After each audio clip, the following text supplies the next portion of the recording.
if we don't address the debt that's already on our national credit card, it will leave us unable to invest in things like education, to protect vital programs.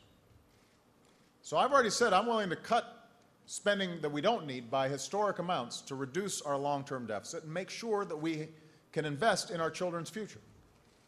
I'm willing to take on the rising costs of health care programs like Medicare and Medicaid to make sure they're strong and secure for future generations. But we can't just close our deficits by cutting spending. That's the truth, and Americans understand that. Because if all we do is cut, then seniors will have to pay a lot more for their health care, and students will have to pay a lot more for college, and workers who get laid off might not have any temporary assistance or job training to get them back on their feet. And with gas prices this high, we'd have to stop much of the clean energy research that will help us free ourselves from dependence on foreign oil.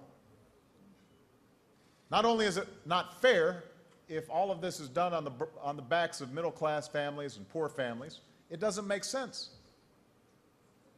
It may sound good to save a lot of money over the next 5 years, but not if we sacrifice our future for the next 50. And that's why people from both parties have said that the best way to take on our deficit is with a balanced approach, one where the wealthiest Americans and big corporations pay their fair share too.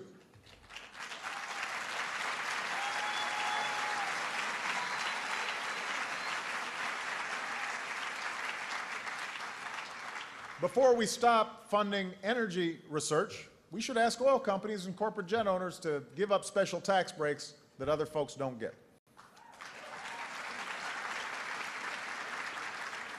Before we ask college students to pay more to go to college, we should ask hedge fund managers to stop paying taxes that are lower in terms of rates than their secretaries. Before we ask seniors to pay more for Medicare,